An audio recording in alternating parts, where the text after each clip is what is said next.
Welcome to another edition of the Taste Media Group Intelligence Series. This afternoon, we are joined by a Chicago radio staple for almost 20 years, Bioncé Foxx. Bioncé, thanks so much for your time here. Thank you, Thatcher. Oh my gosh, I'm so honored to be here today. Almost 20 years in radio. That's crazy, right? Time flies. And I've known you at least half of that. At least half of it, yeah, Yes. yeah. So it kind of dates myself as well, but that's okay. So just getting into it, Beyonce, you've been on the radio, you know, a known name in Chicago for, as we just said, almost 20 years. Yeah. What's this ride been like? Oh my gosh, it's been crazy, but I love every minute of it. There's been highs, there's been lows, there's been mediums, but the way I got into radio is like such a blessing. When I tell this story, people don't believe it, but I literally was driving down the street one day, I heard a commercial. If you're looking to be a radio personality, send in a tape. Tape, so we know I just dated myself. So I went to a studio and I pretended like I was a radio personality, like today's weather is da-da-da-da-da, sent it in and literally got a call 2 days later saying, we want you to come in for an interview. Came in for the interview, gave my 2-week resignation with my corporate job, and I've been doing it since then. That's awesome. So it's an amazing story. That's a great story, Beyonce. And can you just talk about that connection you've made? I mean, Chicago is just such a great radio market. Yeah. Always has been. Mm-hmm. You have the heritage stations here. Obviously, you're currently on B103. Previous to that, involved with WGCI. Yes. But what's that connection been like with this market in particular? It is so great because Chicago is such a diverse city. You know, you have so many different neighborhoods, so many people from all walks of life. And I've been able to connect with each of those aspects of the neighborhoods and the different people here. And I tell you, I feel like listeners are more like my family than my family because I spend 5 hours a day, 5, sometimes 6 days a week, in the cars and in the offices and in the homes of listeners. And I really created a relationship with a good amount of listeners. Like I can call them and say, hey, what are you doing this weekend? Or, you know, we exchange recipes, even though I'm not the best cook, but we do things like that. So I feel like Chicago's my family, like really family. So again, we're here with Bioncé Foxx, Chicago radio staple for over 20 years. And Beyonce, just looking at the way things have grown and changed, obviously podcasting is a huge platform now. Huge. And when you combine that with the distribution power of iHeartRadio, how do you kind of view this platform from someone from your perspective who's been talent and the opportunities that it provides? I think it's amazing because, first of all, iHeartRadio has 100 million podcast subscribers a month. 100 million people are listening to podcasts in a month, and 275,000 podcasts are available on our free iHeartRadio app. So that lets you know that people are digging podcasts right now, and it allows you to have any content. You can interview anyone, talk about anything under the sun for as long as you want. So I think that's great to be able to have that content and share it around the world. And something that I think is especially cool about podcasting is it's just longer form. I mean, Yes. there's certain parameters with radio that Yeah. it is what it is. You have Yeah. advertising space with your sponsors need to be heard. You have songs that need to be Yep. played. You need to be able to introduce the songs, Right. have your ad libs. But the podcasting, I think, for someone like your perspective, who's able to interview people on a daily Oh, yeah. basis, definitely provides a longer form format so people can get to know people at kind of a deeper level. You can talk for 5 hours if you want to on a podcast. I wouldn't recommend it. That might get a little boring. Little long, yeah, but a little long, but yeah, absolutely. You name it, you claim it, you talk about it, it's yours. So in terms of talking about Chicago as a music center, all the artists that have come through over the years, who has come through the studio that has really stood out in your mind?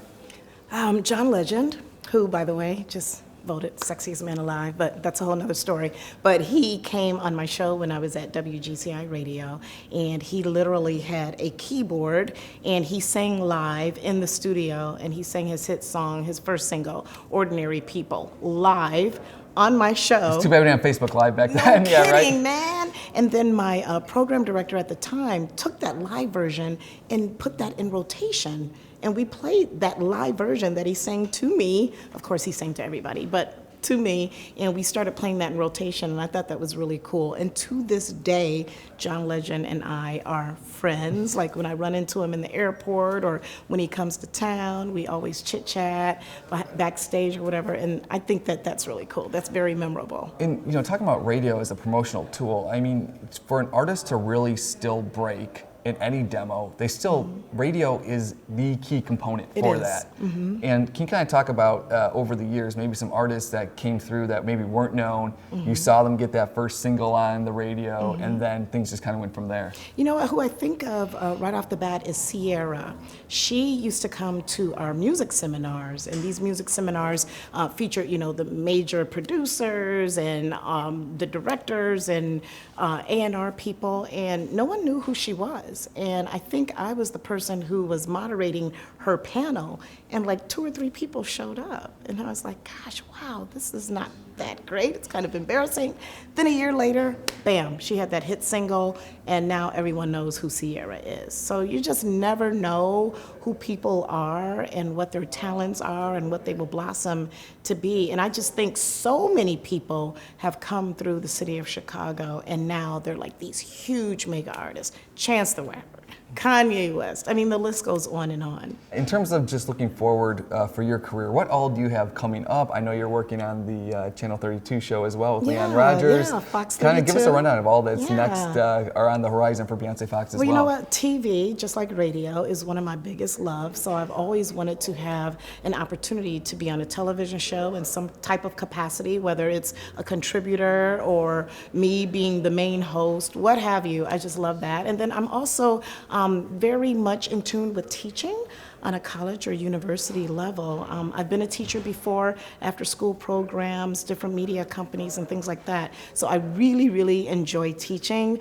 and I'm hoping to make that another avenue in this crazy career path that I have. And you've always been someone who's been very open for giving your time. What are some of the charitable endeavors that you're involved in as well? Oh, there are several. Top Box Foods, it's a non-for-profit that offers nutritional foods in those food desert areas, some of the communities like Austin and Lawndale and some of those communities. Also, the Boys and Girls Club, Girl Scouts, oh my gosh, She Chicago, which is a nonprofit that enriches the lives of young girls. I'm involved in a lot of different things, too many to name, but I love the city and I love volunteering and I love giving my time and giving back to others. And just for any advice for anybody out there who's thinking about a career in broadcasting, the way things have changed over the years. What's your advice for people that come up to you and just ask you, how do I get involved, or what can I do to better myself and put myself in a better position in this industry? Yeah, your brand is everything. So you have to create your brand and you have to elevate and promote your brand. And that is really easy to do with social media now. You know, when I first got into radio 20 years ago, social media was there, but it wasn't nearly as popular as it is now. So I think that's an easy in for people who are trying to get in any field, whether it's radio, TV, want to be a firefighter, whatever. You have the tools, you have to use them, and you have to network. Those two things go in hand. Networking, social media, building your brand. And so you're on the radio on B103 every day for 5 hours. Yeah. Shout out the time slot. 9 to 2. 9 to 2 every day. How do you prepare day in, day out for that? You know, preparation, it's ongoing. It's not like I wake up in the morning and I decide to watch the news. It's always, even at night after my show is over, I'm watching the news to prepare for the next day. And I'm constantly reading blogs, and I'm constantly having conversations with people about different issues that are affecting not only us here in Chicago, but also across the country and ultimately the world. Because with the internet and with apps that you can use on your phone to listen to the radio, I have listeners in other parts of the world. So it's important that I speak to them as well. Got listeners in Africa, Paris, Brazil, I mean, you name it. And it's just amazing that people who listen from all over the world, you know, you can still say something that might touch them or that they can relate to as well. And again, it speaks just to the power of radio as a communication tool. It's a beast. It really is. Radio's it really a beast. is. So Bioncé, I thank you very much for your time here joining us on the Taste Media Group Intelligence Series. Stay tuned. Next week we will have another episode.